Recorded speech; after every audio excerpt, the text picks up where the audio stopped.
I'm Molly Walsh, 33 years old, a captain in the United States Army, and I never thought the fortress I bled to build would become the target of my own family's plunder. After years of hardship to achieve what I have today, my parents and my sister, Serafina, reappeared after 5 years of silence, demanding I sell my home to pay off her $260,000 debt. When I refused, they did the unthinkable. They broke in and destroyed my home, leaving the words, "You traitor," scrawled across my wall. What they didn't know is that this house holds secrets that will ultimately protect me from their schemes. Before I tell you what that secret is, let me know where you're watching from today. And please hit that like and subscribe button if you've ever had to defend yourself from toxic relatives who suddenly needed something from you. My house in Fayetteville, North Carolina, is nothing extravagant. It's a modest, single-story bungalow, painted a clean white with pleasant blue shutters on the windows. But it's mine. Every square foot of it, every blade of grass in the yard was paid for with overseas deployments, sleepless nights on watch, and the kind of steel-forged discipline the Army drills into you. It's more than a house, it's a declaration of independence. That particular Saturday afternoon was warm and humid, the air thick with the smell of freshly cut grass and impending summer rain. I was in my backyard, my hands deep in the rich soil, trying to wrestle a new wooden trellis into place for my burgeoning tomato plants. The wood was rough against my palms, a grounding, tangible feeling. This was the life I had built, brick by brick, seed by seed. Quiet, orderly, predictable. Just as I managed to get the trellis standing upright, a familiar, gentle voice drifted over the fence. "Looks like you've got your hands full there." It was Mrs. Eleanor Vance, my next-door neighbor. She's a kind, widowed woman of 75, with a smile that could calm a hurricane and the innate warmth of a true Southern matriarch. She walked over, her steps careful on the grass, carrying a small potted plant with glossy green leaves and a single, perfect white blossom. A camellia. "For a woman who built her own garden from scratch," she said, her eyes crinkling at the corners. She held it out to me. I wiped the dirt from my hands onto my jeans and accepted the gift, a simple, uncomplicated warmth spreading through my chest. It was a feeling I'd never once known back in Havenwood, Pennsylvania. That grim Rust Belt town where I grew up, a place where dreams went to die alongside the steel mills. Here, in my small patch of North Carolina, I felt seen. I felt safe. This was my life now. And I loved it more than words could say. It was in that precise moment of peace that the spell was broken. My phone, sitting on the patio table, began to ring. It wasn't my usual ringtone. It was an old, tinny melody I'd forgotten to delete, one assigned to a specific group of contacts years ago as a warning. The screen lit up with a single, three-letter word. Mom. 5 years. 5 years of absolute, deafening silence. My heart didn't just drop. It seized. A cold shock, electric and sharp, shot through my veins. Every instinct, honed by years of military training to detect an incoming threat, screamed at me. My posture straightened. My breathing automatically shifted, a slow, controlled inhale, a long, steady exhale. It was the same technique I used before a mission briefing, the same way I centered myself before stepping into a hostile environment. I picked up the phone, my thumb hovering over the green icon. This wasn't a call. It was a breach. "Hello?" My voice was calm, level. An officer's voice. On the other end, the response was anything but. My mother, Genevieve, her voice dripping with a sweetness as thick and artificial as cough syrup. "Molly, honey, it's been so long. I was just thinking about you and wanted to see how my girl was doing. Your father and your sister, they miss you terribly." The lie rolled off her tongue so effortlessly, so smoothly, it was almost impressive. As if she'd spent the last 5 years rehearsing it. As if we hadn't last spoken in a screaming match that ended with my father telling me I was a disgrace. I kept my guard up, my answers short. "I'm fine. Just fine. Oh, honey." But my mother is a master tactician in her own right. Her battlefield is guilt. Her weapons are passive aggression and feigned concern. She launched her campaign, starting with a volley of carefully crafted complaints. Dad's back was acting up again. You know how it is. Serafina was struggling with her boutique. It's so hard for an artist to make a living in a small town. The old house in Havenwood was practically falling apart, the leaky roof, the drafty windows. Each detail was a baited hook cast into the water to see what I'd bite. I didn't. I just listened, my silence a stone wall. Finally, she got to the point, the real objective of the mission. It would just mean the world to us if you came home for dinner, she pleaded, her voice cracking with manufactured emotion. Just one reunion dinner. We're family, after all. That word, family. In her mouth, it wasn't an invitation. It was a threat, a life sentence. The soldier in my head was shouting, "It's an ambush. Do not engage." I knew it was a trap. I knew, with every fiber of my being, that I should say no, hang up, and block the number forever. But then another voice whispered from a deeper, more wounded place inside me. The voice of a little girl who just wanted her mother to be proud of her. A weak, foolish part of me that still harbored a toxic sliver of hope. Maybe this time it'll be different. Maybe they've changed. It's an illusion that so many of us cling to. The desperate belief that the people who hurt us will magically wake up one day and decide to love us right. The silence stretched. I could hear her breathing, waiting. She knew she had me. All right, I finally sighed, the word tasting like ash in my mouth. I hated myself for my weakness, for surrendering terrain I'd fought so hard to win. This weekend, I'll drive up. After I hung up, a profound chill ran down my spine, a cold dread that had nothing to do with the weather. My sanctuary suddenly felt vulnerable, exposed. Mrs. Eleanor was looking at me, her kind face filled with a quiet understanding she didn't need words to express. "You all right, dear?" she asked softly. I forced a nod, squaring my shoulders and trying to project a strength I didn't feel. "I'm fine, ma'am. Thank you." I managed a tight smile.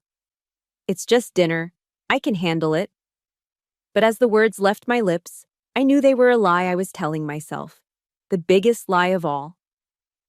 I wasn't going home for a family dinner. I was returning to an old battlefield, and I had just willingly walked into the kill zone.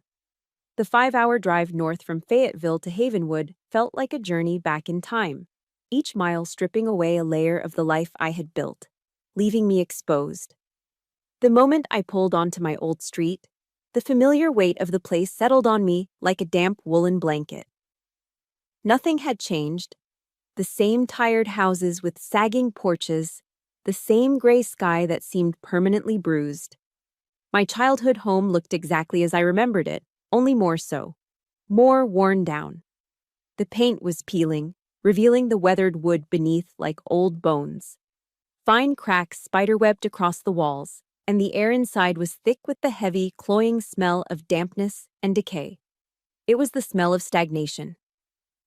My father, Thaddeus, was sunk deep into his throne, a worn-out lazy boy recliner that had molded to the shape of his body over decades. He didn't look up from the Steelers game blaring from the old box TV. In his hand was a bottle of Iron City beer, its brown glass sweating onto his fingers. He just grunted, a flick of his chin the only acknowledgement of my existence. 5 years, and that was all I got. My sister, Serafina, was draped over the sofa, looking bored. At 38, she still dressed like she was trying to get cast in a high school play, wearing ripped jeans and a band t-shirt for a group that broke up before she was born. Her eyes, glued to her phone, didn't even register my arrival. Dinner was a silent, tense affair. The meal itself was a testament to my mother's apathy. A pot roast cooked until it was gray and stringy, served with a side of instant mashed potatoes that tasted like cardboard flakes. No one asked me about my life. Not a single question about my work, my deployments, the countries I'd seen, the person I had become. The only sounds were the drone of the football commentators, the scrape of forks against plates, and the endless stream of complaints from my father about the referees. Serafina occasionally sighed dramatically, sharing some vapid detail about her artistic vision. I sat among them, a ghost at their table, completely invisible.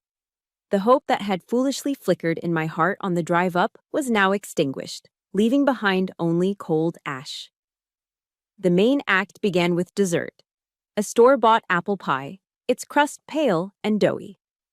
My mother, Genevieve, cleared the plates, and when she returned, her face was arranged into a mask of maternal sorrow.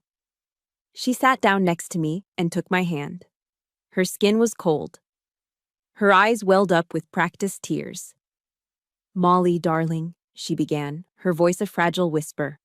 "Your sister, Serafina, she's so incredibly talented, you know, a true artist. But she's in a bit of trouble, a big bit of trouble." She squeezed my hand. "Her boutique, it's in debt.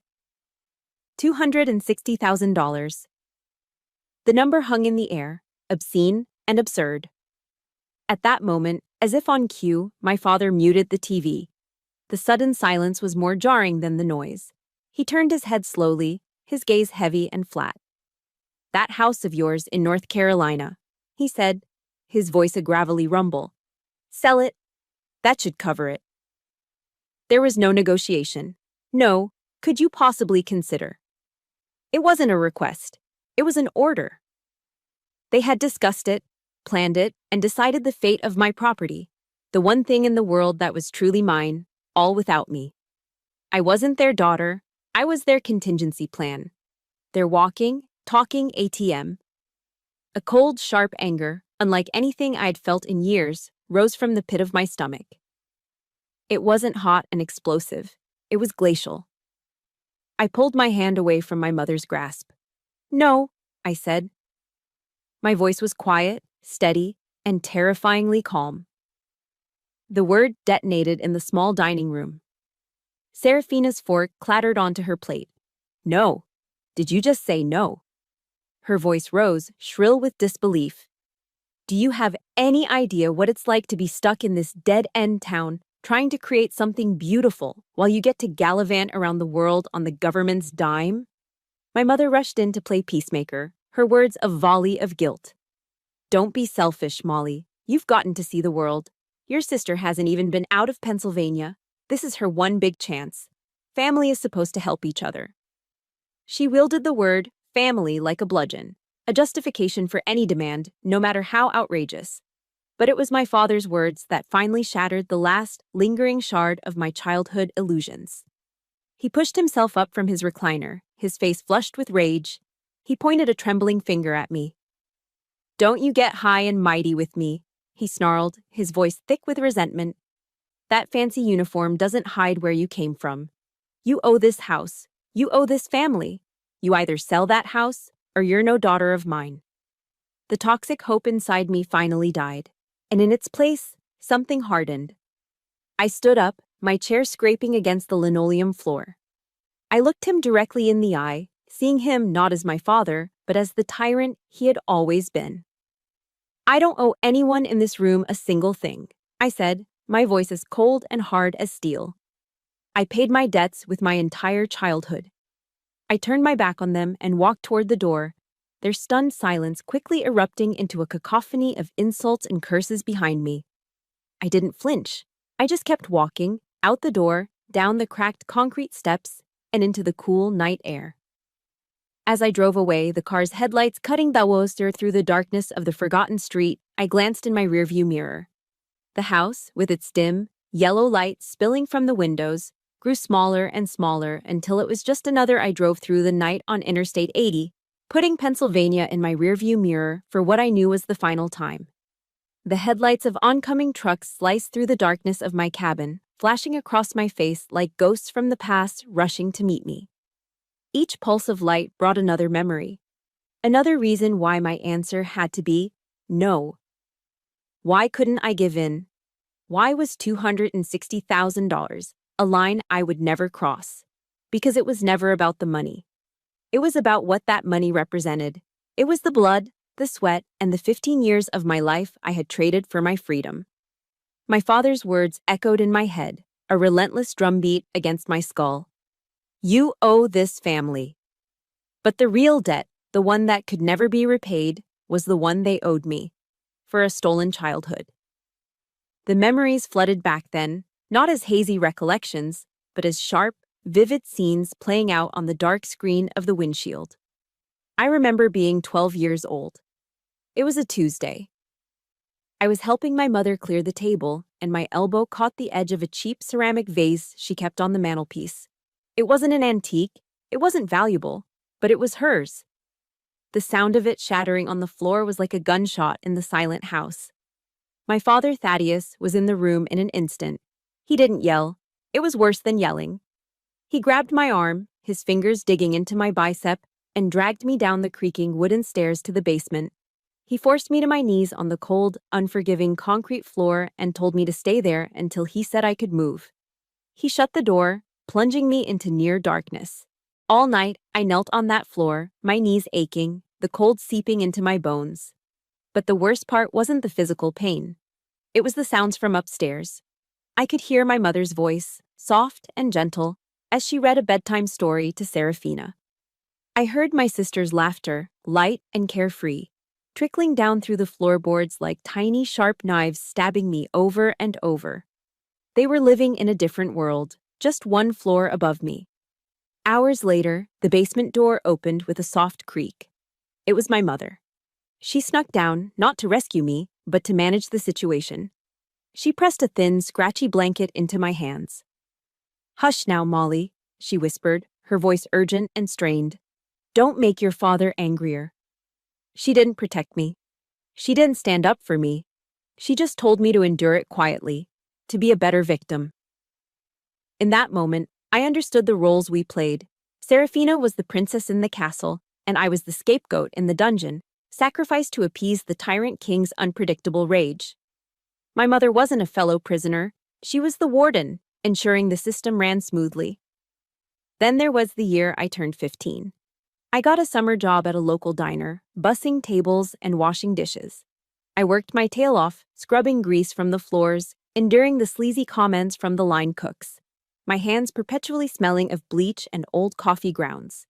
I saved every single dollar, hiding the crumpled bills under my mattress.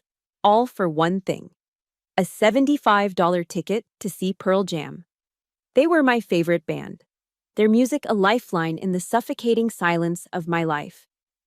That ticket was the first thing I'd ever truly earned for myself, a small piece of a world that was mine and mine alone. My father found it. I don't know how, but he did. He stormed into my room one afternoon, waving the ticket in his hand like it was evidence of a crime. He held it up in front of my face, and then slowly, deliberately, he tore it into tiny, useless pieces. The confetti of my dreams fluttered to the floor. "This money is for the family," he growled, his voice low and menacing. "Not for you to waste on rock and roll garbage." The following week, he took the rest of the money I'd saved and bought Serafina a shimmering, brand-new dress for her sophomore prom. I watched her twirl in front of the mirror, the sequins sparkling, and felt nothing. The grief was gone, replaced by a hollow certainty. That night, I cried not for the concert I had lost, but for the devastating realization that I was not entitled to joy. Any happiness I found would have to be seized, defended, and fought for. School became my only refuge. My grades were my shield and my sword. I studied with the desperation of a drowning person clinging to a piece of driftwood. Every A on my report card was a small act of rebellion, a step further away from the life they had planned for me. The day I graduated from high school, while my classmates were planning keg parties and road trips, I put on my best jeans and walked downtown to the military recruitment office. The plate glass window was covered in posters. One, in particular, caught my eye. It was a picture of a soldier in crisp dress uniform, looking strong and resolute. Above the image were the words, "Army, be all you can be." For most kids from my town, it was a last resort, a way out of unemployment. For me, it was a promise of salvation. It was an invitation to become someone else, somewhere else, someone defined not by what I could give them, but by what I could achieve on my own. And if you've ever had a moment like that, a turning point where you knew you had to escape to survive, please support this story by hitting the like button. Let me know in the comments what your recruitment poster was, that one thing that promised you a way out. I walked through that glass door without a moment's hesitation. It wasn't a choice, it was an escape. The Army gave me discipline and a steady paycheck, but it was up to me to build a life. After a few deployments between combat pay and living frugally in the barracks, I had managed to save a respectable amount of money. Instead of blowing it on a new car or expensive vacations, I invested it in my freedom. I went looking for a house. I found it in Fayetteville, a foreclosed property the bank was desperate to get off its books. It was a wreck. The paint was peeling, the floors were water damaged, and a musty smell clung to every room. But beneath the neglect, I saw good bones. I saw potential. Most importantly, I saw a blank canvas. Every weekend, every day of leave became dedicated to the resurrection of that little bungalow. I learned how to tile a bathroom floor from YouTube tutorials, pausing the video every 30 seconds to match the instructor's movements. A retired master sergeant from my unit, who'd started his own plumbing business, taught me how to sweat copper pipes over a six-pack of beer on a Saturday afternoon. I learned to hang drywall, spackle, and paint. Every nail I hammered, every coat of paint I rolled onto the walls wasn't just about fixing a house. It was about healing myself. With each deliberate, constructive action, I was reclaiming the parts of my soul that had been chipped away, proving to myself that I could build something beautiful and lasting out of ruins. But a house is just a structure. What truly began to heal me was learning to trust people again. One of the best decisions I ever made was signing up to volunteer with the local Habitat for Humanity chapter on my weekends off. Alongside a group of strangers, teachers, accountants, mechanics, we'd spend our Saturdays framing walls and raising roofs for low-income families. Out there, sweating under the North Carolina sun, I wasn't Captain Walsh. I was just Molly, the clumsy amateur with the power drill. For the first time in my life, I was part of a team working toward a common goal where there was no judgment, no hidden agenda, no simmering rage. There was just shared purpose and easy camaraderie. I learned that the kindness of strangers was real. It wasn't a transaction, it was a gift. It was during those long drives to the build sites that I started listening to podcasts. Someone recommended Brené Brown. I listened to her talk about vulnerability and courage, and one of her phrases hit me like a ton of bricks. Vulnerability is not weakness, it's our greatest measure of courage. I realized that what I was doing, building a new life from scratch, opening myself up to new people, daring to believe I deserved peace, wasn't just an act of survival. It was an act of profound courage. It was the bravest thing I had ever done. And then there was Mrs. Eleanor. The day I moved in, she was the first person to walk across her lawn and knock on my door. She brought with her a homemade sweet potato pie, its crust perfectly golden, the warm smell of cinnamon and nutmeg filling my empty entryway. It was more than a pie, it was a welcome. It was an acceptance. She never once asked about my past, never pried about why a single woman in the Army was buying a fixer-upper all by herself. But she was always there. We'd spend quiet afternoons in our respective gardens, calling out tips to each other over the fence. We'd sit on her porch swing, sipping sweet tea from tall glasses as she told me stories about her late husband, Harold, and his terrible fishing jokes. She gave me something my own mother never could: unconditional, uncomplicated care. She saw me, not as a resource to be used, but as a person to be valued. Between my battle buddies in my unit, the friends I made at Habitat, and Mrs. Eleanor, I had built something far more important than a house. I had built a new family. A found family, bound not by blood, but by mutual respect and genuine affection. This was my fortress of peace, and every person in it was a brick in its walls. That night, after the long, soul-crushing drive back from Havenwood, I sat alone in my living room. The warm yellow light from the lamp I'd rewired myself cast a gentle glow on the walls I'd painted a soft, calming blue. I looked around at my home, my fortress, my sanctuary. Every book on the shelf, every photo on the wall was a testament to the fact that I had survived my past, that I had won. A deep, profound sense of peace washed over me, the kind of peace you can only appreciate after years of war. I took a deep breath. The air clean and tasting of freedom. I was safe. And just as that thought crossed my mind, My phone buzzed on the coffee table. It lit up, displaying a number I didn't recognize, an unknown caller.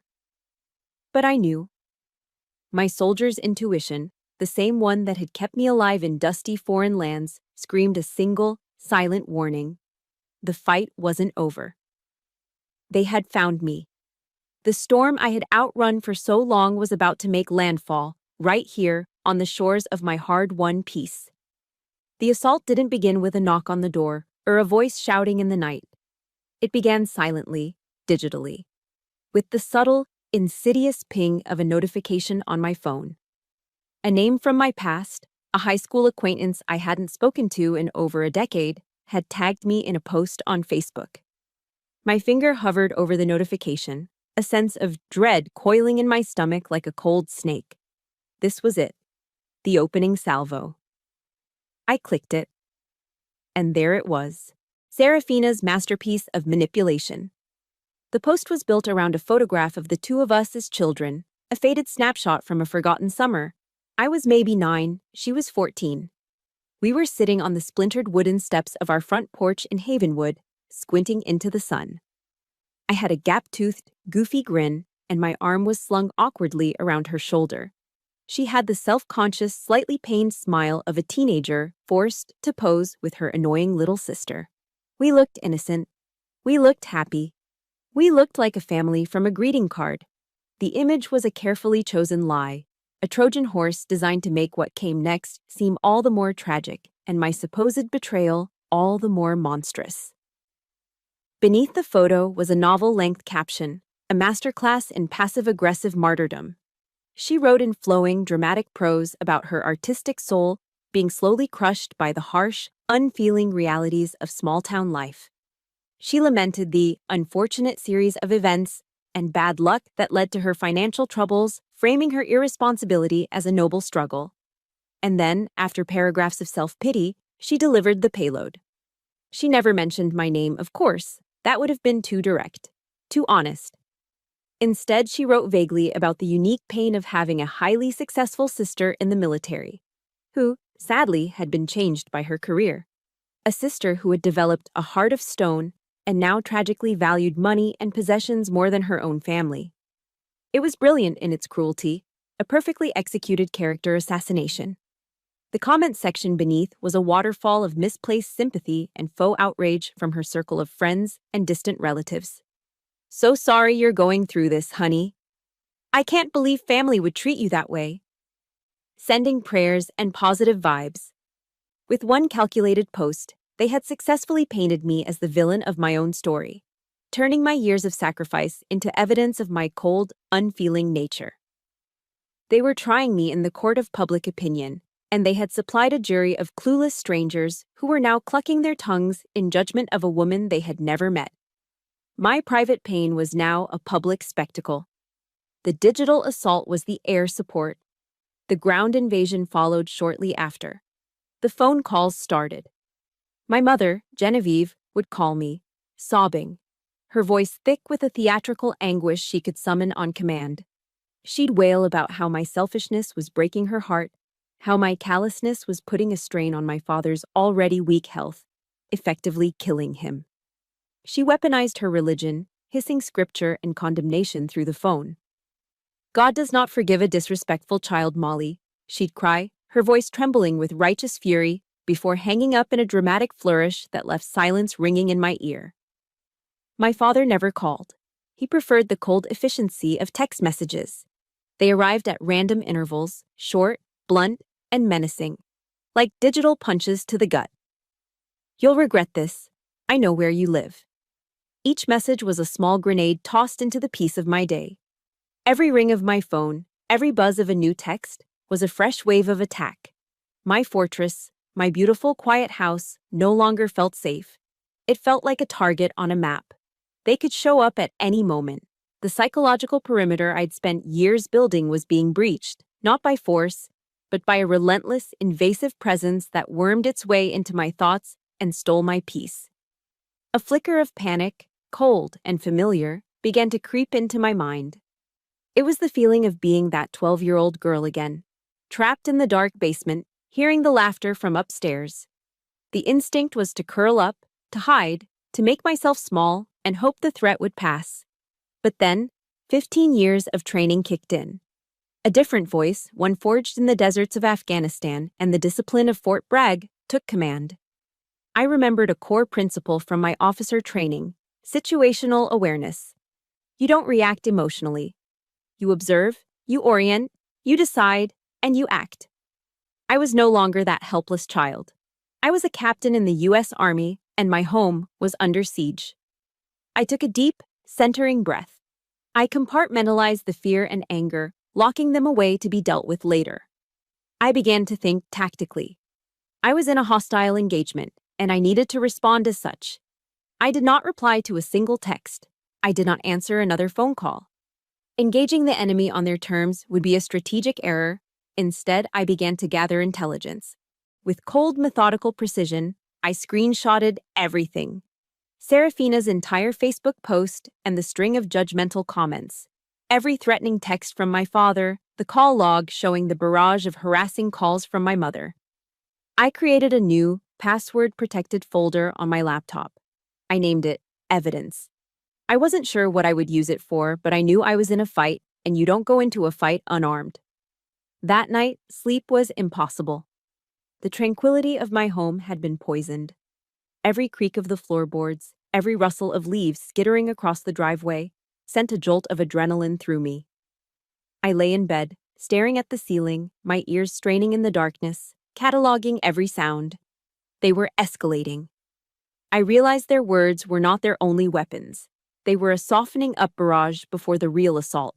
Their next move would be physical. I was sure of it.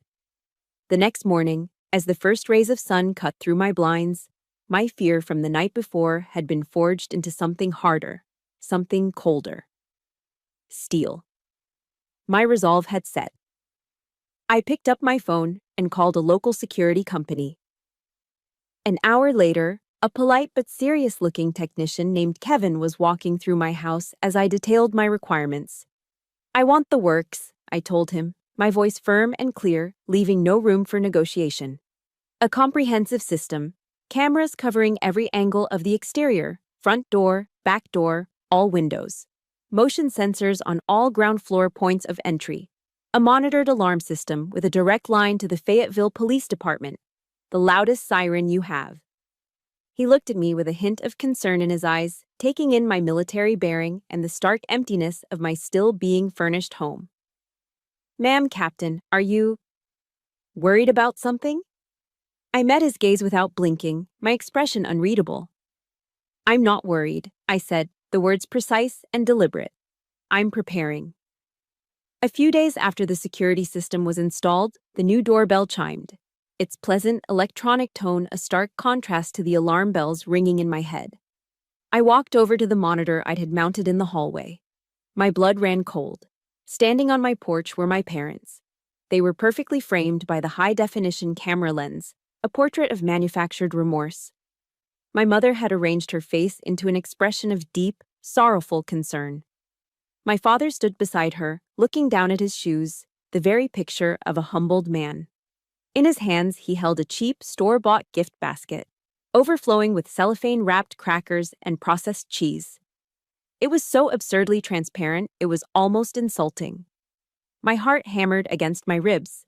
My first instinct was to do nothing, to leave them standing there until they withered away under the Carolina sun. But I knew that wouldn't work. If I didn't open the door, they'd cause a scene. They'd bang on the door, shout my name, and perform their grief for the entire neighborhood to see, cementing their narrative of the poor, concerned parents and their cold-hearted daughter. I took a slow, deliberate breath, just as I'd been trained to do. Observe, orient, decide, act. I decided to play their game, but on my turf, by my rules. I unlocked the deadbolt. The heavy, satisfying thunk of the bolt sliding back was a small comfort, and opened the door just enough to block the entrance with my body. I stood there, silent, my posture rigid. "What do you want?" I asked. The words were flat, devoid of emotion. My mother attempted a watery smile. "Can we come in, honey?" "Please, we drove all night. We were so worried." Her voice was a fragile, trembling thing, We were wrong, Molly, so wrong. I am so sorry. The apology was as hollow as a drum, but I stepped aside. Let the enemy into the fortress, where you can watch their every move. I let them in, but my eyes never left them. I was a hawk tracking its prey. They immediately began an uninvited tour of my home, their feigned admiration a thin veil for their true purpose. My father, Thaddeus, wandered through the living room, his boots scuffing the hardwood floors I'd spent a month refinishing. He ran his hand along the walls, tapping them periodically with his knuckles as if testing their structural integrity. He glanced up at the ceiling, at the light fixtures, his eyes cataloging everything. My mother, Genevieve, drifted from one piece of furniture to another, her touch lingering on each surface. She ran a finger over the smooth, polished wood of the coffee table I'd found at a flea market. "Oh, this is a beautiful table," she cooed, her voice laced with a false sweetness. "Must have been expensive, huh?" It wasn't a compliment, it was an appraisal. Then, as if on cue, Serafina emerged from the car they'd left running in my driveway and breezed through the open door. She held up her phone, already snapping pictures. She took a photo of the chandelier, the layout of the kitchen, even a close-up of the new locks on the windows. "Just getting some artistic inspiration," she said with a flippant wave of her hand when she caught me watching her, a smug little smile playing on her lips. But I knew exactly what they were doing. This wasn't a visit, it was a reconnaissance mission. They were assessing the value of the asset and probing for weaknesses in my defenses. They were treating me like a fool. And the disrespect was more infuriating than their greed. After their pathetic excuse for an inspection, we all ended up in the living room. The silence was heavy, thick with unspoken hostility. They sat stiffly on my sofa. I remained standing, my arms crossed, a sentry in my own home. Finally, my father broke the silence. He leaned forward, elbows on his knees, and adopted a tone of magnanimous reasonability. The voice of a man offering a generous compromise. "Look," he said, avoiding my eyes. Maybe us telling you to sell the house was a bit much, a bit hasty." He paused, letting the fake concession hang in the air. "But what if you mortgaged it? You could take out a home equity loan, get the money for your sister, and you still get to keep the house. See? It's a win-win. That's reasonable, right?" I stared at him, my expression unreadable. Their entire strategy was laid bare. They hadn't come here to apologize. They hadn't changed. They had simply regrouped and devised a new line of attack. They wanted me to voluntarily hand them the keys to my financial future, to indebt myself for my sister's irresponsibility so they wouldn't have to go through the trouble of taking it by force. The disgust rose in my throat, hot and acidic. I was done playing. I stood up, walked to the front door, and pulled it wide open. "The visit is over," I said, my voice as cold and hard as polished granite. "My answer is still no. And don't ever come back here again." My father's face went from feigned reasonableness to slack-jawed shock, and then darkened into the familiar, deep red shade of his rage. My mother gasped, grabbing his arm as he started to rise from the couch. "Thaddeus, don't!" She practically dragged him out the door, but just before he crossed the threshold, he turned back to face me. His eyes were small, filled with a venomous, chilling hatred. "You'll regret this, you little bitch," he hissed. The moment they were gone, I slammed the door shut and engaged both the deadbolt and the chain lock. My hands were shaking, not from fear, but from a surge of pure adrenaline. Have you ever had to be the one to finally close the door on a toxic family member, even when they were trying to pretend they had changed? If you know that feeling, that mix of pain and empowerment, hit that like button to show your support. Let me know in the comments with a simple "door closed" if you've been there. I walked straight to my small office where the monitor for the new security system was glowing. My heart was still pounding. I hit rewind, and I watched. I watched the footage from the camera above my back window, and I saw my father jiggle the handle, testing the lock. I watched the wide-angle view from the living room, and I saw my mother's eyes darting up to the corner where the camera was mounted. and I watched the crystal clear close-up from the porch camera as Serafina took a detailed photograph of the make and model of my front door's deadbolt. My breath hitched. They hadn't come to make peace. They had come to prepare for an invasion, and I knew, with absolute certainty, that it was coming soon. I was returning from a 3-day field training exercise, feeling exhausted but satisfied. My uniform smelled like pine needles, sweat, and gunpowder. All I wanted was a hot shower and a cold beer. But as I turned onto my street, a primal sense of wrongness hit me first, even before I could process what I was seeing. My soldier's intuition screamed. I saw it from 100 yards away. My front door.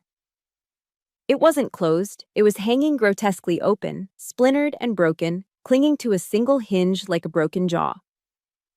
My heart stopped. The world seemed to slow down, the sounds of the neighborhood fading into a dull roar. Training took over. I pulled my car to the curb, killed the engine, and drew my regulation Glock 19 from its holster in one smooth, practiced motion. I racked the slide, chambering around. My hands were steady. My breathing was controlled. But inside, a cold, white-hot rage was building. I approached the house low and fast, using the familiar cover of my neighbor's hedges. The inside of my home was a war zone. My beautiful, comfortable sofa, the first new piece of furniture I had ever bought for myself, was slashed to ribbons, its white stuffing pulled out like guts.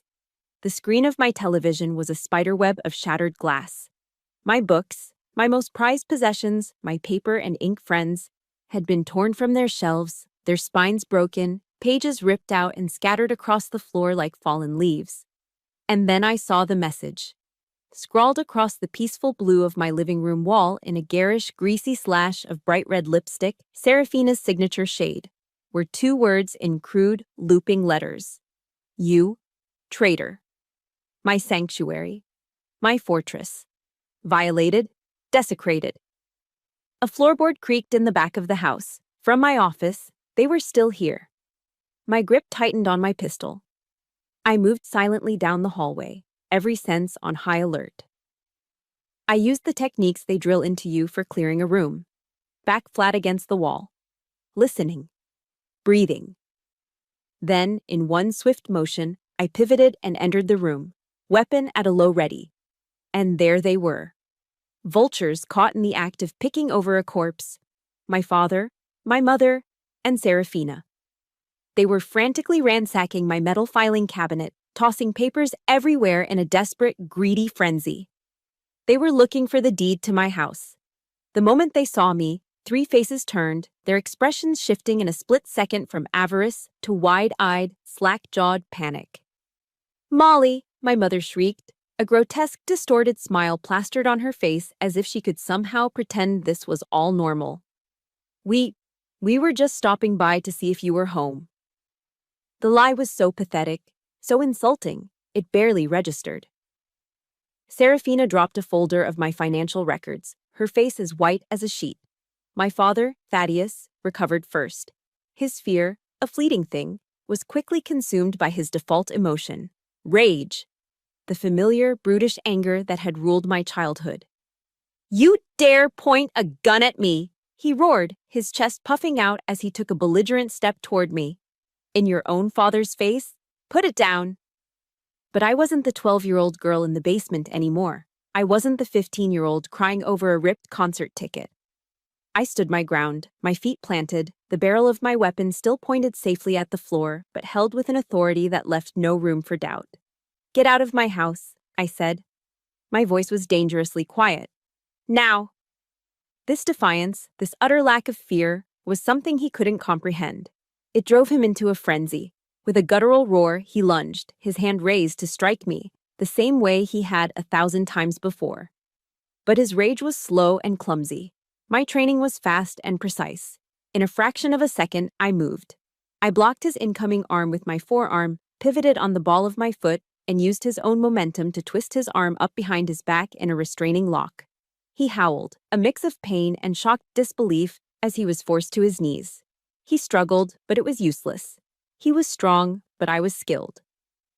For the first time in my life, The power dynamic between us had irrevocably, physically, shifted. The bully was helpless. The monster had been caged. "Mom, call 911!" Serafina screamed, her voice cracking with hysteria. She was looking at me as if I were the intruder, the aggressor. I released my father, shoving him forward onto the floor. I took a step back, my phone already in my hand. "No need, I've already got it," I said, my voice as cold as ice. My thumb had already pressed the 3 numbers that would change everything. The call was connecting. Absolute silence fell over the room, broken only by my father's heavy breathing. They all stared at me, their faces a mixture of confusion and horror. They couldn't believe it. I had broken the cardinal rule of toxic families. You never, ever air your dirty laundry in public. You protect the system, even as it destroys you. Then, faint at first but growing rapidly louder, came the sound of approaching sirens. The wail cut through the quiet neighborhood, a sound of reckoning. True, unadulterated panic flashed in their eyes. The game was over. 2 Fayetteville police officers entered the wrecked living room moments later, their faces grim as they took in the scene. When they saw the destruction, my uniform, and the 3 intruders, they understood immediately. As an officer snapped handcuffs onto my father's wrists, he twisted his head to glare at me, his face purple with rage. "You're gonna pay for this," he bellowed, his voice echoing in the violated space. But as I watched them being led out of my home, their heads bowed in shame, their pathetic act finally stripped away to reveal the common criminals they were, I knew he was wrong. For the first time in my entire life, it was finally them, not me, who was going to have to pay the price. After the police cruisers pulled away, taking the wreckage of my family with them, an unnerving silence descended upon my house. The adrenaline that had coursed through my veins, sharpening my senses and steadying my hands, drained away, leaving a hollow exhaustion in its wake. I stood in the middle of my ravaged living room and slowly slid down the wall until I was sitting on the floor. I was surrounded by the debris of my life. The initial surge of victory, of righteous power, was gone. They had been arrested, yes, but my fortress had been breached. My sanctuary was in ruins. A profound sense of emptiness washed over me. I had won the battle, but my home felt like a casualty of war. Where could I even begin to pick up the pieces? The next day, Mrs. Eleanor appeared at my broken door, her face a mask of gentle concern. She didn't offer platitudes or ask invasive questions. She simply held out a thermos of hot coffee and a bag of biscuits. A few hours later, 2 of my friends from my Habitat for Humanity crew showed up, toolboxes in hand. They didn't say much. They just started helping me board up the door and clean up the glass. Their quiet, steady presence was a balm on my shattered nerves. We started in the attic, clearing out storage boxes that had been tossed around and broken open. Tucked away in a dusty corner, under a pile of old insulation, I found something I hadn't seen before. A small wooden footlocker, bound with rusted iron straps. It must have belonged to the previous owner. I had never bothered to open it. Driven by a flicker of curiosity in the midst of my despair, I carried it downstairs. I pried open the corroded latch with the edge of a screwdriver. The hinges groaned in protest. Inside there was no treasure, no hidden valuables, just a thick manila folder of yellowed, brittle documents. I carefully lifted them out. They were the original papers for the house, dating back nearly a century. There were old property deeds, architectural blueprints, and a stack of correspondence. One letter, on the official letterhead of the Fayetteville Historic Preservation Society, caught my eye. My gaze fell on a single, underlined sentence in the middle of the page. Be it resolved that the property at 12 Oak Street is hereby officially designated a town historical landmark as of May 10, 1985, due to its pristine example of original craftsman architecture and its integral role in the neighborhood's development. I read the sentence again and again. The words seemed to hum with a strange energy. A historical landmark? What did that even mean, practically speaking? My fingers flew across my laptop keyboard as I searched the town's municipal code. My heart began to beat faster, a steady, hopeful rhythm against my ribs. I found it. A local ordinance. Landmark designated properties were protected by law. They could not be significantly altered, demolished, or, and this was the part that made my breath catch in my throat, they could not be sold without the express approval and oversight of a special preservation committee. The entire premise of my family's scheme to force me to sell my house was and had always been legally impossible. The very thing they sought to destroy was protected by a power they had never even considered. It was a perfect, beautiful irony. Poetic justice. The next day, a buddy from my unit gave me a phone number. "If you're in a fight, you want her in your corner," he said. "They call her the Bulldog." Her name was Evelyn Sterling. She was a lawyer in her late 60s, a local legend. Her office, in a restored brick building downtown, smelled of strong coffee and old books. The walls were lined floor to ceiling with intimidating legal volumes. She had a short, no-nonsense haircut of steel gray hair. And when she shook my hand, her grip was firm and powerful. I sat across from her massive oak desk and laid out my entire story. I was methodical, presenting it like a mission briefing.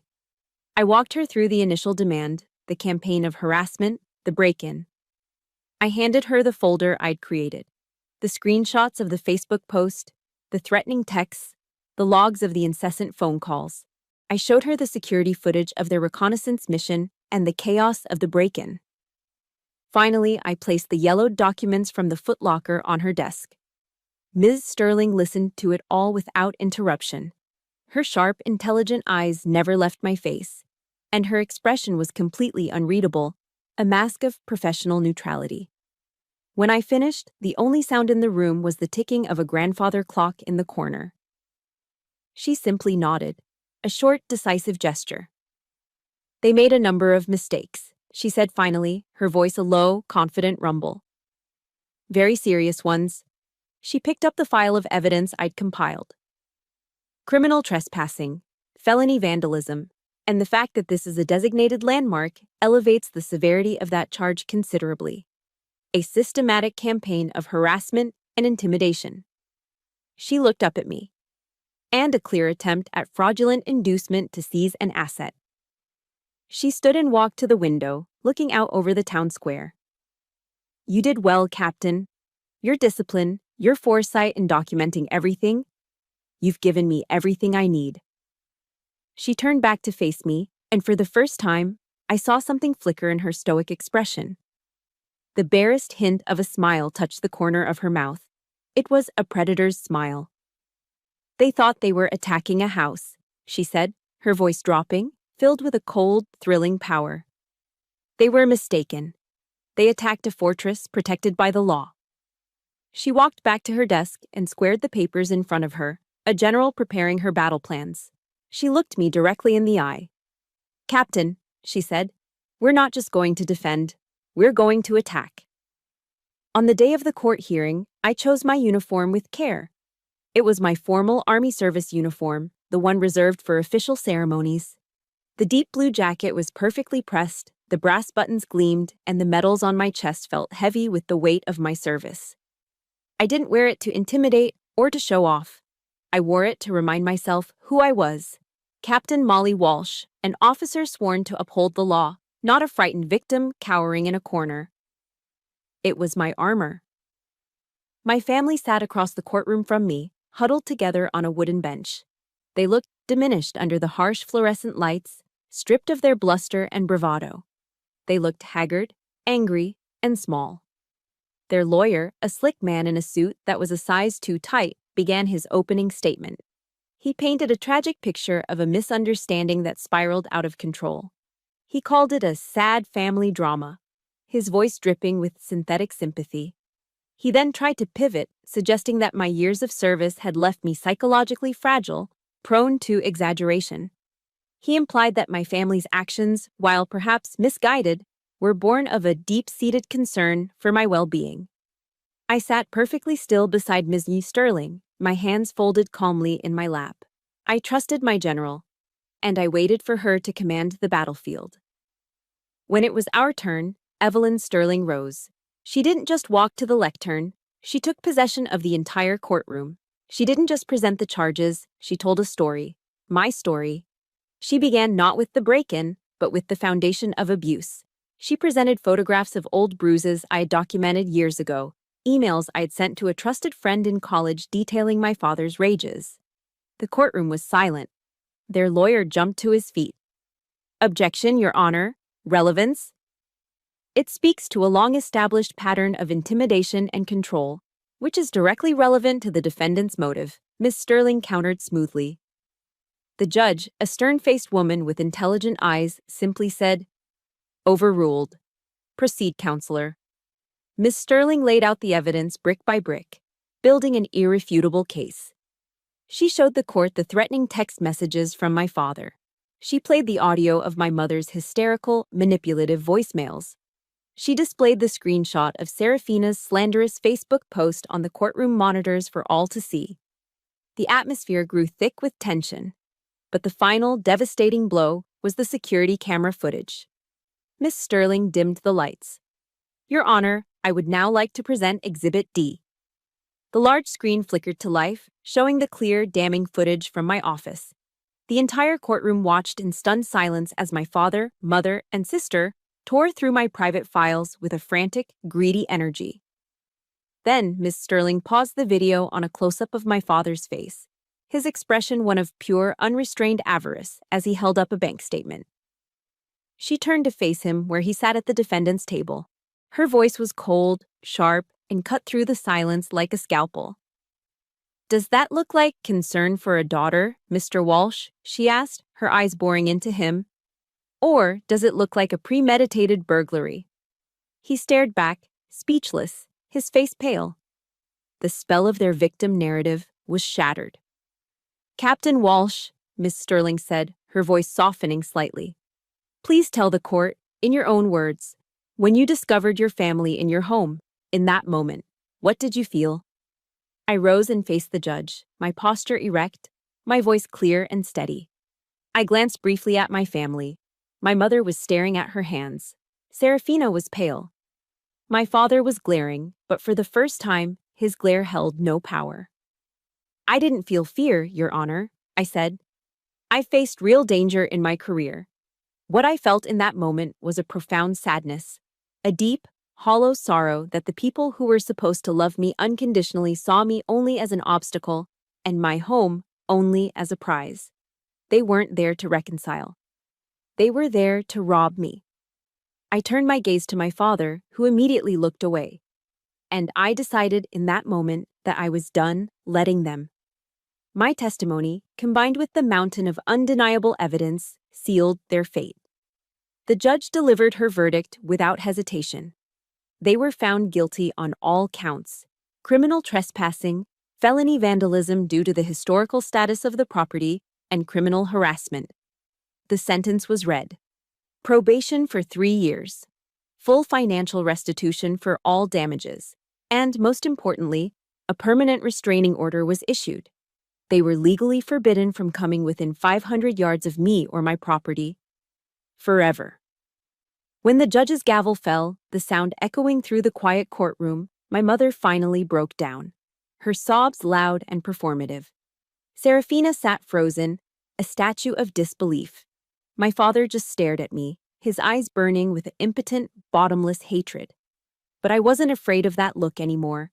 The monster had no more teeth. I stood, gave a respectful nod to Ms. Sterling, and walked out of the courtroom. I pushed open the heavy wooden doors and stepped out into the bright Carolina sunshine. I took a deep, clean breath of free air. I had won. Justice had been served.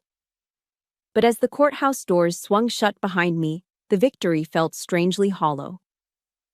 The war was over, but the battlefield was my own heart, and I was left standing alone in the quiet aftermath. Repairing the house was, in some ways, harder than building it the first time. Every shattered piece of glass, every deep scratch in the hardwood floor was a physical reminder of the invasion. The ugly red letters on the wall seemed to have burned themselves into my memory. But this time, as I began the slow work of rebuilding, I wasn't alone.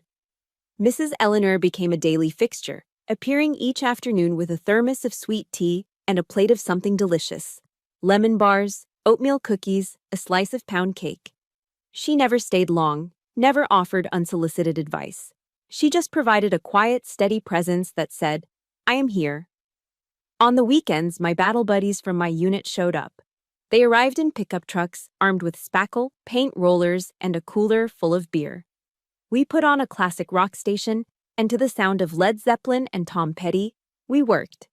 We patched the drywall, sanded the floors, and installed a brand new, solid oak door. The most therapeutic moment was painting over the wall where the hateful words had been. With each stroke of the roller, we erased the stain, covering the ugliness with a fresh, clean coat of hopeful blue.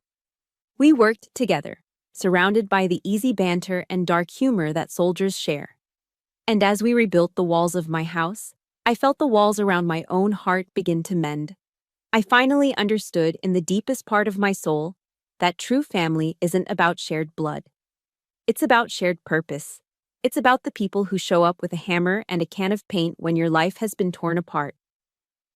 A year to the day after the court hearing, a letter arrived in my mailbox. It was a single, plain white envelope with no return address. But I recognized the messy, looping handwriting instantly. It was from Serafina. My first instinct was to throw it away, unopened. But curiosity got the better of me. I sat on my newly repaired porch swing and carefully opened it. Inside was a single sheet of notebook paper filled with her scrawled words. She wrote that the court-mandated therapy was surprisingly helpful.